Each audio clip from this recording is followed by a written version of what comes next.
আপনাদের সমস্যা শেখ হাসিনার সাথে, ভালো কথা। আপনারা ধানমন্ডি 32 পুরাইলেন কেন?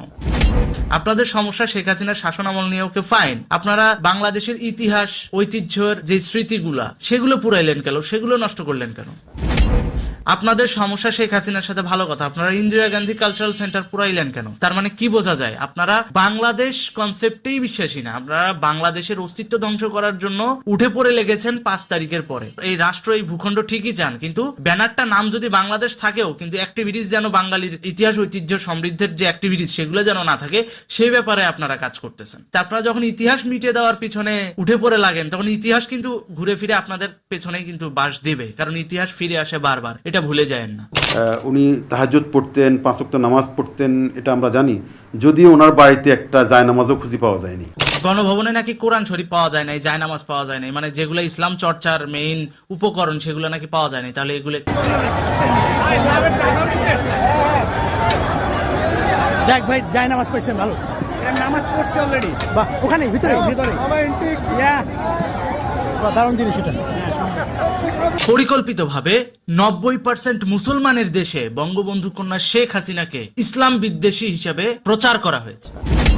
পরিকল্পিতভাবে 90% মুসলমানের দেশে শেখ হাসিনাকে ইসলাম বিদ্বেষী হিসেবে প্রমোট করা হয়েছে। পরিকল্পিতভাবে 90% মুসলমানের দেশে শেখ হাসিনাকে ইসলাম বিদ্বেষী বানানো হয়েছে। আজকের ভিডিওতে সেই মিথ্যাচারগুলোকে এক এক করে এক্সপোজ করব। ভিডিওটা শেষ পর্যন্ত দেখবেন। আজকের ভিডিওটা অতীতের সব ভিডিওর থেকে মারাত্মক লেভেলের যুক্তিযুক্ত হতে চলেছে, যেখানে প্রকৃতপক্ষে সত্য উপস্থাপন করা হবে। দেখেন, 90% মুসলমানের দেশে ইসলাম ধর্মকে আমরা সবাই ভালোবাসি এবং সেটা প্র্যাকটিস করি, চর্চা করি। 5 ওয়াক্ত নামাজের মাধ্যমে আল্লাহ তাআলার কাছে আমরা শান্তি কামনা করি। আমাদের এই ইসলামের প্রতি ভালোবাসাকে কেন্দ্র করে কিছু মাওলানা, সবাই না, কিছু মাওলানা আমাদের মাথা বিক্রি করে এই দেশে অশান্তি করার চেষ্টা করতেছে এবং সাধারণ মানুষের দানের টাকা নিয়ে হওয়া ওয়াজ, সেই ওয়াজে লক্ষ লক্ষ টাকা পেমেন্ট নিয়ে গিয়ে ওয়াজের মঞ্চে চেয়ারে বসে মিথ্যাচার করে পাবলিকের মগজ ওয়াশ করতেছে। আর যার কারণে পাবলিকের মাইন্ডসেট চেঞ্জ হচ্ছে এবং পাবলিক দিন দিন উগ্র হয়ে উঠতেছে। খেয়াল করে দেখবেন, ঢাকা শহর সহ বাংলাদেশের প্রত্যেকটা অঞ্চলে এখন দেখবেন সামান্য ভালো কথা বললেও মানুষ কিন্তু হুট করে রেগে যায়। কেন? এই যে প্রতিনিয়ত তাদের মাইন্ড ম্যানিপুলেশন, তাদেরকে মাইন্ডলি কনফিউজড করে রাখা, এটা একটা মনস্তাত্ত্বিক চক্রান্ত। এই চক্রান্তের মাধ্যমে সাধারণ মানুষের মাইন্ডসেট ধীরে ধীরে ডাইভার্ট হচ্ছে। পরিকল্পিতভাবে এই হুজুররা যখন মিথ্যাচার করে, আমরা সাধারণ মানুষ তো অন্ধভাবে সেটা মিথ্যা না সত্য যাচাইও করি না, আমরা কিন্তু সেটা একসেপ্ট করে নেই, বিশ্বাস করে নেই। পরবর্তীতে কি হয়? আমাদের ওই বিশ্বাস নিয়ে এই মাওলানা, এই হুজুরেরা বিশ্ব রাজনীতি করে, দলীয় রাজনীতির এজেন্ডা বাস্তবায়ন করে, কিংবা কোনো কোনো ক্ষেত্রে জঙ্গিবাদ কায়েমের যে পথ সেটাও সৃষ্টি করে দেয়। যেমন আমির হামজা যখন শেখ হাসিনা গণভবন থেকে চলে গেল, তখন এই আমির হামজা, মাওলানা আমির হামজা ডিরেক্ট ওয়াজের মঞ্চে এসে বলছে 15.5 বছরে যার সন্তান যে উনি নাকি ঘুম থেকে উঠে যায় নামাজ খোঁজে, সেটা তো কেউ পায়নি। উনি ফজরের নামাজ পড়ে কোরআন শরীফ পড়ে, সেটাও কেউ পায়নি। পাওয়া গেছে যেটা, অত নাম নেওয়া ঠিক না। আসলে কি সত্যি তাই? শেখ হাসিনার গণভবনে যখন পাবলিক লুটপাট চালায় তখন কোরআন শরীফ পাওয়া যায় নাই? চলেন একটু প্রমাণস্বরূপ ফুটেজটা দেখে আসি। গীবতের চেয়েও বড় পাপ হলো মিথ্যা অপবাদ দেওয়া। গীবতের চেয়েও বড় পাপ হলো মিথ্যা অপবাদ দেওয়া। গীবতের চেয়েও বড় পাপ হলো মিথ্যা অপবাদ দেওয়া। তো দেখলেন তো, যদি সে নামাজ না পড়তো, যদি সে কোরআন শরীফ না পড়তো, তাহলে গণভবনে তো এগুলো পাওয়া যেত না। তাহলে ওয়াজের মঞ্চে মফস্বল এরিয়ায় যখন একটা মাওলানা, একটা বক্তা এসে বলবে যে শেখ হাসিনার গণভবনে তো যায় নামাজ পাওয়া যায় নাই, মানুষ তো এটাই বিশ্বাস করতো। সত্যিই মনে হয় শেখ হাসিনা নামাজ পড়ে না, তার গণভবনে যায় নামাজ পাওয়া যায় নাই, তার গণভবনে কোরআন শরীফ পাওয়া যায় নাই। যেহেতু ভিডিও নাই, কোরআন নাই, তো মানুষকে যা বলবেন সেটাই তো মানুষ বিশ্বাস করবে। তার উপর মাওলানা বলছে, একজন মেহমানদারি করে রীতিমতো আপ্যায়ন করে নিয়ে যাওয়া হয়, প্রোটোকল দিয়ে নিয়ে যাওয়া হয়, তখন স্বভাবতই তাদের অ্যাকসেপ্টেন্সি বেশি থাকে। সেই হুজুরই যখন বলছে যে শেখ হাসিনার গণভবনে কোরআন শরীফ পাওয়া যায় নাই, শেখ হাসিনার গণভবনে জায়নামাজ পাওয়া যায় নাই, তখন স্বভাবতই সবাই সেটা বিশ্বাস করবে এবং সেটাই হয়েছে। সেটাই তো হয়েছে। এখন সবাই তো ভাই ইউটিউব, ফেসবুক চালায় না। আজকে ধরেন ভিডিওটা না থাকলে কি হইতো? শেখ হাসিনার গণভবনে জায়নামাজ, কোরআন শরীফ পাওয়া যায়নি, এটাই বিশ্বাস হতো, পাবলিক এটাই বিশ্বাস করতো। পাবলিক কিন্তু আর যাচাই বাছাই করে দেখবে না যে আদৌ এটা মিথ্যা নাকি সত্য। পাবলিক কিন্তু ওই হুজুরের কথাই বিশ্বাস করতো যে হ্যাঁ সত্যি গণভবনে জায়নামাজ ছিল না। আজকে এই ভিডিওটা আছে বলেই কিন্তু আমরা প্রমাণ হিসেবে দেখাইতে পারতেছি যে এই যে হুজুর যে মিথ্যাচার করতেছে আসলেই বঙ্গভবনে জায়নামাজ এবং কোরআন শরীফ ছিল এবং শেখ হাসিনা নামাজ পড়তো। কারণ নামাজ না পড়লে জায়নামাজ আর কোরআন শরীফ এরকম অগোছালো থাকে না। তো যারা নিয়ে যাচ্ছে চুরি করে, যে গণভবন থেকে নিয়ে যাচ্ছে, ওরা দেখেন ভাঁজ করে কিন্তু নিয়ে যাচ্ছে না, যেভাবে ছিল ওইভাবেই নিয়ে আসছে। তাহলে যদি সে নামাজই না পড়তো তাহলে গণভবনে কোরআন শরীফ আর জায়নামাজ আসলো কোত্থেকে? তো এই ধরনের হুজুরেরা যে মিথ্যাচার করে, এই মিথ্যাচার সাধারণ মানুষ তো শুরুতে গেলে, কিন্তু যখন এটার বাস্তব প্রমাণ সামনে আসে তখন কি এই হুজুরদের ইমেজ থাকে, একসেপ্টেন্সি থাকে? অবশ্য থাকে। বাংলাদেশের মানুষ খুব সহজে ভুলে যায়, তো যার কারণে এটা বেশি দিন মনে রাখে না। কিছুদিন পর আবার দেখা গেছে যে এই হুজুরি এসে ওয়াজ করবে, একটা মিথ্যাচার বলে দিবে, আমরা ওটাই বিশ্বাস করব। কারণ সবসময় তো সবকিছুর কৈফিয়ত দেওয়া সম্ভব হয় না, আর ভিডিও করে রাখাও সম্ভব হয় না।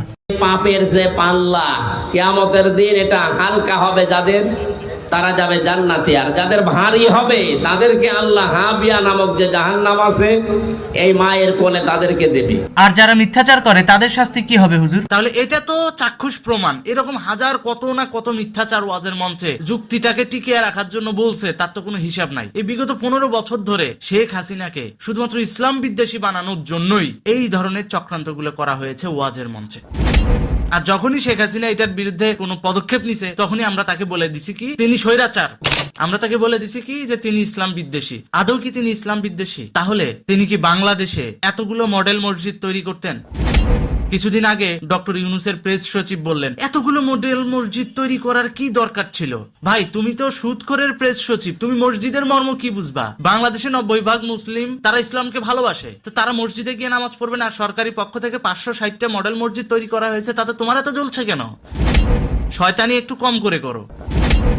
মসজিদ আল্লাহর ঘর, এই আল্লাহর ঘরে সাধারণ মানুষরাই নামাজ পড়ে। সেই সাধারণ মানুষের দানের টাকা যখন চলে যায় হামির হামজার মতো মিথ্যাচারী হুজুর মাওলানাদের পকেটে, তখন এই বিষয়গুলা সচেতন মানুষকে পীড়া দেয়। কেন? উনি মিথ্যা কথা বলতেছে, পাবলিকের দানের টাকা নিয়ে উনি মিথ্যাচার করতেছে। আজকে প্রমাণ আছে দেখে দেখায় দেওয়া যেত। সব বিষয় কি ভিডিও ধারণ করে রাখা সম্ভব? কিন্তু ওই বিষয়গুলো নিয়ে তো ঠিকই মিথ্যাচার হচ্ছে, বিগত 15 বছর ধরে হয়ে আসছে, এখনো হচ্ছে। এই ব্যক্তিকে যখন শুধুমাত্র মিথ্যাচারের কারণে, মানুষের সম্মানহানি করার কারণে, মানুষের নামে মিথ্যা বদনাম করার কারণে আইন শৃঙ্খলা বাহিনী যখন তাকে গ্রেপ্তার করে, তখন আমরাই বলি কি বাংলাদেশ সরকার হুজুরদের ভালোবাসে না। আরে ভাই 90% মুসলমানের দেশ এটা। এখানে একটা দুইটা মুসলিম ছদ্মবেশী মিথ্যাবাদী থাকতে পারে না?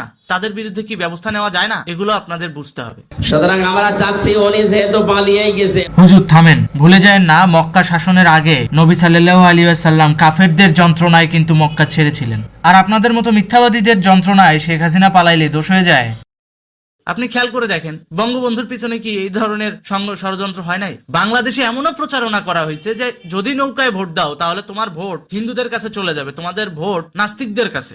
এইভাবে করে করে সাধারণ মানুষকে মগজওয়াশ করা যায়, কিন্তু প্রকৃতপক্ষে দেশ পরিচালনা করার ক্ষেত্রে এগুলো কিন্তু বিশাল এক ধরনের বাধা হয়ে দাঁড়ায়। মগজওয়াশ করে যদি আপনার মূল্যবান ভোট ডাইভার্ট করা যায় তাহলে ধীরে ধীরে এই দেশের এই রাষ্ট্রীয় সুরক্ষা কিন্তু বিপদে পড়বে।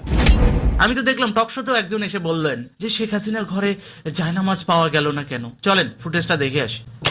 উনি তাহাজ্জুদ পড়তেন, 5 ওয়াক্ত নামাজ পড়তেন, এটা আমরা জানি।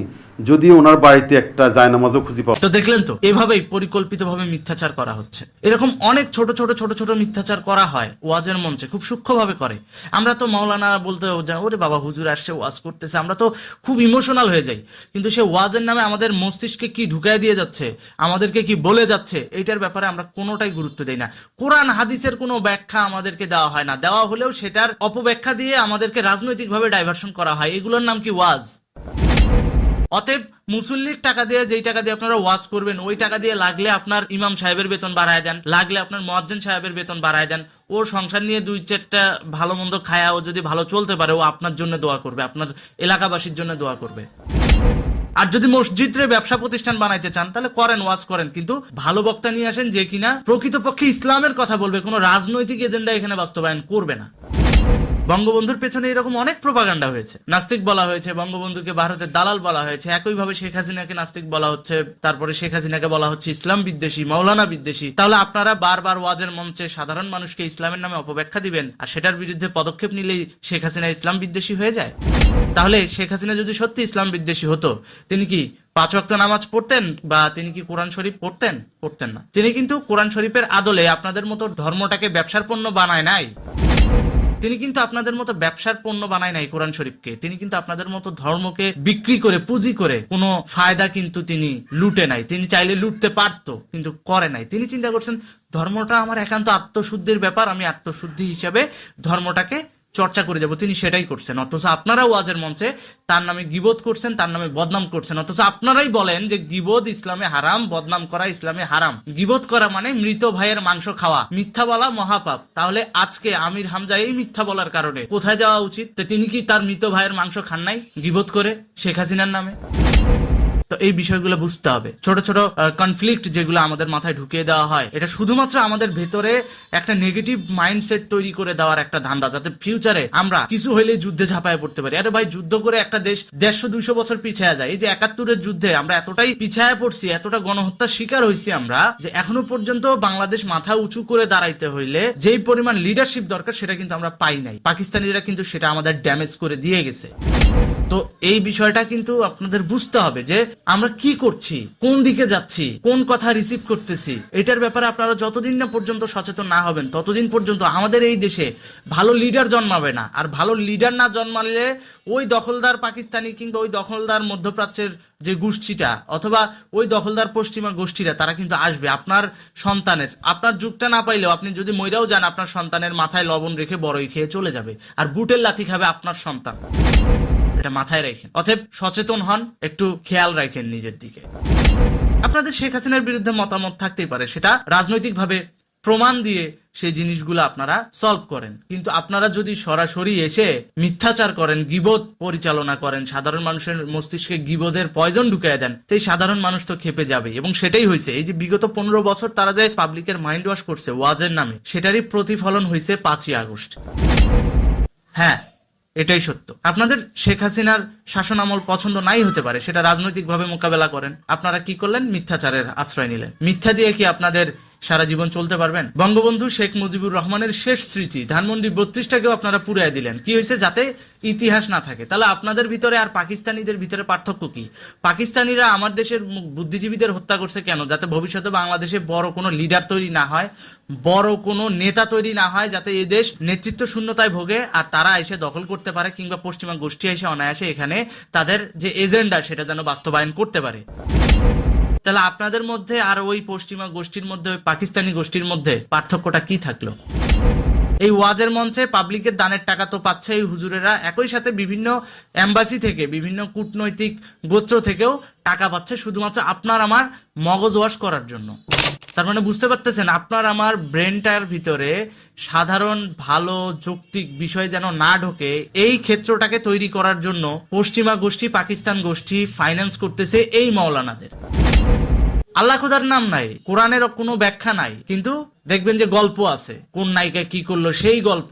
ওয়াজের মঞ্চে কথা হবে ইসলামের, হাদিসের। বাস্তবে যার যার জীবন শেষে কিভাবে সেটার সাথে রিলেট করবে সেটা তার তার ব্যাপার। কেননা আপনার লাইফ স্টাইল আর আমার লাইফ স্টাইল এক না। আপনি সকালবেলা ঘুম থেকে উঠে আপনার কর্মসংস্থানে যান, আমি সকালবেলা ঘুম থেকে উঠে আমার কর্মসংস্থানে যাই। আপনার কর্ম আর আমার কর্ম তো এক না। ধরেন আপনি কথার কথা একটা বড় বিজনেসম্যান, আপনি অফিসে যান, আমি গরিব কৃষক, আমি খেতে যাই। আমার বাস্তবতা আর আপনার বাস্তবতা এক হবে? হবে না। সুতরাং মাওলানারা কোরআন হাদিসের আলোকে ব্যাখ্যা করবে, সেই ব্যাখ্যা আমি আমার যে লাইফ স্টাইল সেটাতে কিভাবে রিলেট করাবো সেটা একান্তই আমার ব্যাপার। জাজমেন্ট করার দায়িত্ব কিন্তু মাওলানাদের না, জাজমেন্ট করার দায়িত্বটা যার যার জীবন তার তার, যে যেরকম পরিস্থিতিতে বসবাস করে, যেরকম পরিবেশে বসবাস করে তাদের। আপনি তো আর জানেন না যে অমুক বিধবা নারীটা এমনি এমনি রাস্তায় আসে না, রিক্সা চালাচ্ছে। অনেক নারীরাও কিন্তু আজকাল রিক্সা চালায় পেটের দায়ে। কেন?